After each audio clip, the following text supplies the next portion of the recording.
Yo, what is up, guys?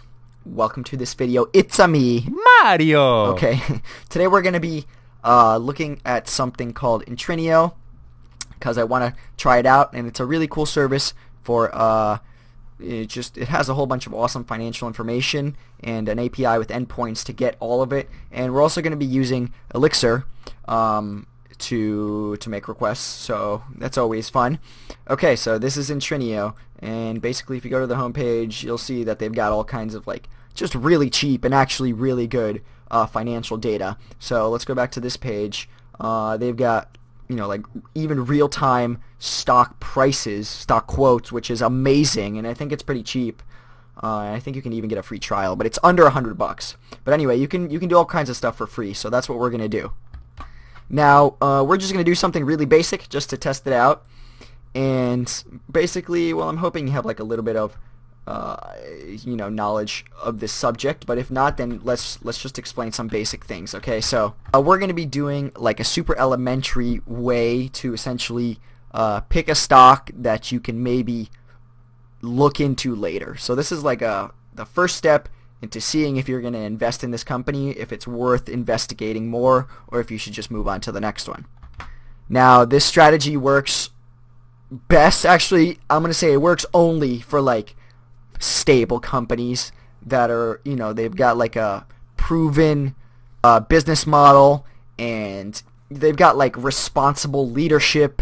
Basically, it won't work great for growth companies.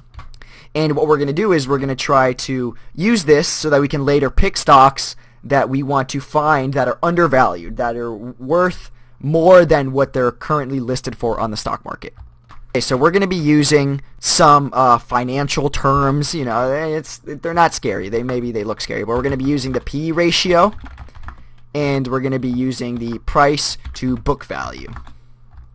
And maybe this doesn't interest you, so you can maybe skip this part, but I don't know, you might learn something. But anyway, the way that you calculate P/E ratio is you just take the current market price and you divide by the earnings per share. And basically what the P/E ratio is telling you is that for every, amount of money that you spend buying this stock, you're going to get $1 back. What the fuck are you talking about?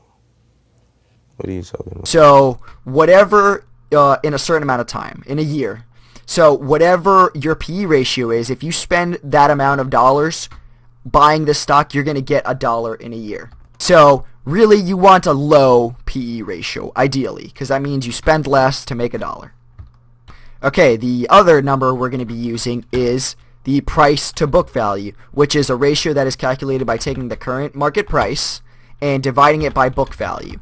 And book value is basically just a number that tells us what one share of a company is worth if the business stopped doing everything. If the business just finished, if everything was liquidated and they've got terminated the employees, that's what book value tells us per share. Normally, that's equity, that number. It's all assets minus liabilities gives you the equity, what the company's value, if it stops doing business.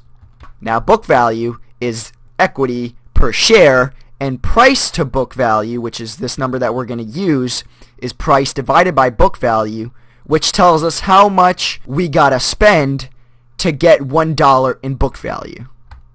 So, we also want this to be a low number, pretty low number. Because that means that, it's generally going to be a pretty safe investment. Now, this is all pretty boring. You're probably, falling asleep by now, but there is a point. Okay, so basically, I don't know if you ever heard about Warren Buffett. His whole strategy is investing in companies that are worth less than they're trading for. He looks for value. He looks for a company's intrinsic value. So what we're going to do is we're going to use a super simple, basically a benchmark to finding undervalued companies. This is what I would use, before I do further research. So there's a number that Benjamin Graham, another value investor, there was a number that he used, which is 22.5. And this is basically if you take your P/E ratio times your price to book value, and you get less than 22.5, that's what you want. Okay, that's a company that you should investigate further. And we're going to stick with the Benjamin Graham approach, where he would usually want a PE ratio of less than 15 and a price to book value of less than 1.5, because that generally meant that a PE ratio of less than 15 is a pretty good bang for your buck, and price to book value of 1.5 means that it's relatively safe. And so that's what we're going to calculate with Intrinio. We're basically going to see if a company meets this criteria. Obviously, there's a lot of other things that you should consider.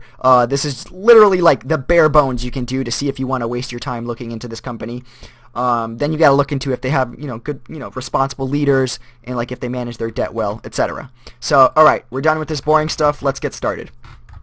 So the first thing we're going to do is create an Elixir project or a mix project. I'm going to say mix new. Let's call this stocks. Okay, it's not a great name, but I'm not good with names, so we're going to call it stocks. Cool. And now we can cd into our project and add some dependencies. So let's go into our mix file and into our dependency list, and we are going to add poison and HTTP poison. We're going to be making requests, and we're going to have to decode the JSON, because as you'll see, the data comes back in JSON, or at least that's one of the formats that it comes back in. So as you can see here on the Intrinio docs, for example, you make an API call and you get a JSON object like this back, and it's got all kinds of fields and interesting things. So let's go ahead and open up our project, and let's just we're only going to need one file in this module, or one module in this file, excuse me. Let's go ahead and close the menu here. You know what we didn't do? We didn't install the dependency, so let's do mix deps.get, and I'll probably pause this and come back. Okay, so our dependencies are installed. Let's open back up again. Open up our module, delete all this stuff that we don't need. We're not going to write any tests. This is pretty basic stuff. So Elixir's functional, so we can put each one of our API requests into its own little function and then have a main function that sort of ties it all together. So before we write our functions, I need to do some, I guess, like basic housekeeping and put in the stuff that we're going to need to make API requests to Intrinio. So basically I just set some symbols here. In Elixir they're called like module attributes, so basically just constants. So I set username, password, base URL, and the headers we're going to need to make the request. So our base URL is just api.intrinio, and then the username and password are in a .env hidden file where I have a couple atoms that have the username and password API keys that I requested when I signed up, or that I received when I signed up to Intrinio. So, well, I'll just show you. Let's open up that file. Okay, so as you can see, I have a couple environment variables here. I got Intrinio user and Intrinio password, and this is just gibberish that I typed in here, so these aren't my real credentials, obviously. But you go ahead and put your real ones, and remember to use quotes.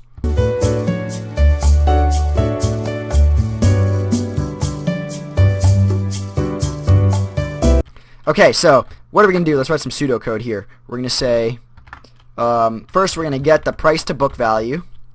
And remember, this has to be lower than 1.5. 0.5, so let's call this function def get price to book value. Why is this not indented? Okay, price to book value. And we're going to pass in the ticker. The ticker symbol, basically, of the stock that we want to get. Then we're going to say get PE, and must be under 15. And this is going to be basically the same function. It's just going to be a little request to the API. And we're going to say get PE. Okay? And then we're going to tie all these up into a bigger function later that'll take both of the results returned here and calculate our final number. So how are we going to do this? Well, you could, of course, calculate those numbers, but instead of what we're going to do is we're just going to use the Intrinio API, which has endpoints to these numbers. So we're going to say price to book. Let's see what comes up. Price to book value. Cool. And they've got a data tag. So basically, the endpoint that we're going to use is right here. API-intrinio.com, our base URL, data point, and then the name of the stock, the ticker, and item is price book. Or price to book, and we can do the same for price to earnings, I believe. So what we're going to do is we are going to match on the request that comes back in the form of a struct from the Intrinio API call. Okay, so it's a little abstract right now, but watch. So we're going to say HTTP poison, and this is using Elixir's pattern matching, which is very cool. And you could probably do this in a simpler way, but I feel like this is pretty explicit. So we're going to say body and then response, or let's just say resp. And we're going to equal that. Whatever comes back is going to be matched to this right here. Okay, so now we can actually write the code that'll make the call. So we'll say HTTP poison, or HTT poison dot get. Let's use the bang version, and we'll say base URL, which is the atom that we created up here. And we're going to join these, and with that we can just concatenate binaries. So we'll say data point, and this is the endpoint, and then identifier, which is going to be, and we're going to use some string interpolation, the ticker that we pass in, and then we'll join some more of the endpoint, and we'll say item equals price to book. And we're also going to have to pass in the headers here. So we'll say headers. Okay, so let's go ahead and test this out. Let's open up a shell. So we'll say, let's go into Elixir, stocks, and open up a REPL. And, okay, don't worry about these errors for now. Let's say stocks.getPBV, and we're going to pass in Apple. Okay. So you can see what comes back is this struct that we matched with our function here, and we're basically matching everything that comes back on the body key right here, body. Everything that comes back is going to be matched to resp, which is the variable that we've matched the struct, or this info to. The fuck? Okay, so now we can actually decode this from the JSON and get the key that we want. So let's take resp, which has our information, and we're going to say poison.decode bang, and then we are going to, it's a map, right? Well, it's a struct, but you use the map module. So you say map.get, and we're going to say value. That's what we want. Okay, now check this out. Let's recompile, and we'll say stocks dot, let's do this, run the same code. And as you can see, after I ran that, I get this number back, which gives me the price to book value of Apple. Pretty cool, huh? It's actually pretty straightforward stuff, right? We just made an API call, and what came back was this here, basically this stuff in here. We matched to, whoops, what the heck is that? Terminal's freaking out. We matched to this right here, and we essentially bound it to resp.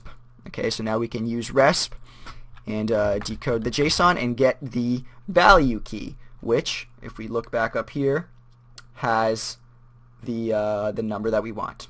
Okay, I don't know why my terminal keeps doing that. Okay, so now we're going to do the same thing for PE, and basically what we can do is we can pretty much copy paste a lot of this. So I'm going to copy all of this. We're going to go down to PE, and we're going to paste that, and all we need to change is basically the endpoint. So identifier, all of this stays the same, data point, blah blah blah. Item, we want price to earnings. Okay, so let's recompile. Whoops, recompile. Run that. Good. We're going to run stocks.get PE Apple. Should get the price to earnings of Apple, and the ratio is 18.7. Which isn't great, right? Remember that. Where you want below 15. It's not horrible, but below 15 is good. PE ratios are a pretty important number in valuation of equities of companies. But unless you compare them to other companies of the same sector, they're not really that useful. But anyway, that's neither here nor there. Shut the fuck up. Let's do the last thing in our little calculator here, which is to calculate that magic number. So let's say we are going to calc grams magic number, and it's not really a magic number. I mean, it's just simple calculation, but it can help you get started when you don't know how to filter out which stocks you want, which ones you don't. So I'm going to say magic number, just for the sake of not having a better name. So we'll say ticker, do, end. Okay, that's our function there. Now basically what we're going to do here is get all the little components. We're going to say get price to book value with the ticker passed in, and we're going to PE, get PE, the ticker passed in, and then we'll just say that the magic number is equals to price to book value times PE. Okay? And that's basically it. We can do something fancy in a sec, but first let's see if this works. So we'll say, let's save this. We'll say recompile. And we'll say okay, magic num is unused. Okay, everything looks good. Let's actually use magic num. So we'll say we can do like a cond. Let's do a cond. So we're going to do a cond. You said that already! Cond statement. And this is basically going to tell us yes or no, maybe do some more research on this stock or just don't even bother. So we'll say cond do end, and we can match here. So we'll say if magic num is less than or equal to 22.5, we'll say let's look into that thing. Okay, that was dumb. Okay, and for everything else we'll just say we'll put like a default. Not worth it. And this is already super cringe, so I'm going to change look into that thing into something a little more professional. Do further research. There we go. Okay, so that should be it. So let's recompile, and let's say stocks dot magic number, and we'll pass in Apple. Boom, and there you can see Apple is pretty volatile. It's not like really what you would consider like a stable stock. I mean, it's been around for a long time, but anyway, when you multiply the PE times the price to book, you see that it's not worth looking into further. Of course, if you have a different strategy that's not like just looking at intrinsic value of like stable companies, maybe you're looking at growth companies, then this isn't what you want to be doing. But okay, let's look at one that maybe does. I know this one for a fact does have pretty low debt and pretty stable book values. It's called CSS, and it says do further research. Okay, and I just realized that we didn't IO puts this. So alright, that's basically it, guys. It's pretty simple. We got to use Intrinio, which is a super dope service. You can now go out and build all kinds of cool financial tools. I'm pretty sure that they already have like an intrinsic value calculator, but you could always build your own if you want to try that out. And we did it with Elixir, which is really fun. So hope you guys learned something. I really wanted to try out this API, and maybe now you can go pick out some good stocks and invest in some good companies. Or if you've already invested in Bitcoin, then you're a millionaire, in which case you can go fuck yourself. Okay, I'll catch you guys later. Bye.